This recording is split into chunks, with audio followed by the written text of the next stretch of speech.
आवाज जनता की।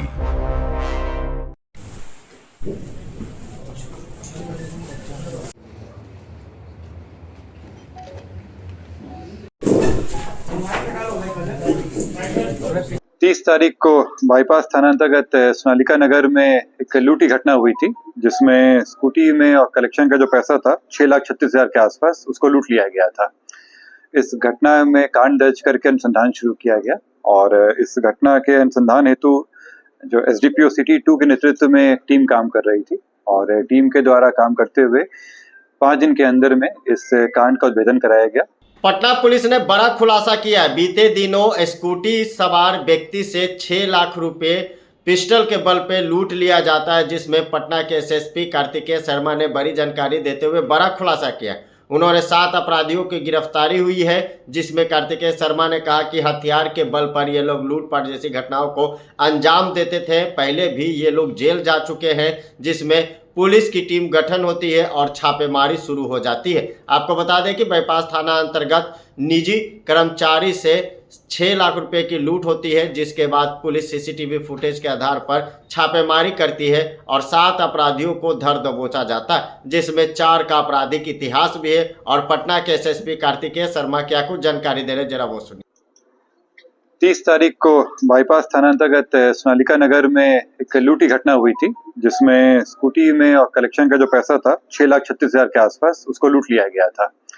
इस घटना में कांड दर्ज करके अनुसंधान शुरू किया गया और इस घटना के अनुसंधान हेतु जो एसडीपीओ सिटी 2 के नेतृत्व में एक टीम काम कर रही थी और टीम के द्वारा काम करते हुए 5 दिन के अंदर में इस कांड का उद्भेदन कराया गया और जो लूटी राशि थी उसको भी रिकवर कराया गया है।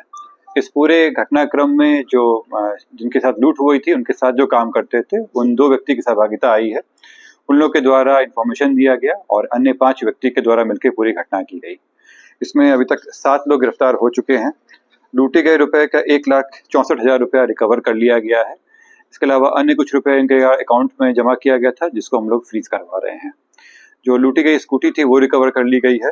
घटना में जो इस्तेमाल किया गया था R15, उसको भी रिकवर कर लिया गया है। इसके अलावा घटना में जो इस्तेमाल किया गया था हथियार, एक देसी पिस्टल और 4 जिंदा गोली, ये भी रिकवर कर लिया गया है। इन 7 लोग जो गिरफ्तार हुए हैं, उनमें से 4 लोगों के ऊपर पूर्व में भी अलग अलग तरह के केस दर्ज हैं। उनके ऊपर शराब का केस है और चोरी का केस है दर्ज। इसमें पूरी घटनाक्रम का उद्भेदन हुआ और जो बाकी बचे हुए पैसे हैं उसको उन्होंने रिकवर करवा रहे हैं। टोटल कितना सर लूट हुआ और ये लोग कहाँ के रहने वाले हैं? 6,36,000 की लूट हुई थी और अभी तक जो हम लोगों को रिकवर हो चुका है वो 1,64,000 है। इसके अलावा इनके अकाउंट में भी कुछ पैसे लोग जमा किए थे, जिसको हम लोग फ्रीज करवा रहे हैं। इसके अतिरिक्त है ये सब रहने वाले अलग जगह के हैं। कोई बाईपास के रहने वाले हैं, कुछ लोग बेउर के रहने वाले हैं। डिटेल्स हम आप लोग साथ शेयर कर दे रहे हैं, लेकिन जाते उसी क्षेत्र के रहने वाले थे। ये सभी अपने साथी थे क्या? जैसे मैंने बताया कि जो जिनके साथ लूट हुई थी, उनके साथ काम करने वाले 2 व्यक्ति थे, जो एक कुछ दिन पहले ही वहां पे काम करना छोड़ दिए थे और एक घटना के समय भी काम कर रहे थे उनके साथ। और ये 5 अन्य व्यक्ति जो थे वो उनके संपर्क में थे और उन्हीं के द्वारा ये काम करवाया गया था। पूर्व आपराधिक इतिहास जो है, क्या ये सब पूर्व अपराधी लूटे पाट करते थे? शराब का केस है उनके ऊपर, शराब बेचने का, शराब पीने का, और इसके अलावा चोरी वगैरह का केस है। इनमें से मुख्य आरोपी कौन? 7 मिलके ही प्लान बनाया गया था, कोई स्पेसिफिक नहीं, 7 मिलके हैं। लाइनर में जो थे वो लोग हैं और साथ में 5 लोग अन्य लोग हैं। इन लोग अलग जगह पे, जैसे हम लोग इन्फॉर्मेशन मिल रहा था तो लोग कुछ लोगों को घर से किया गया है और उसी क्षेत्र में किया गया है।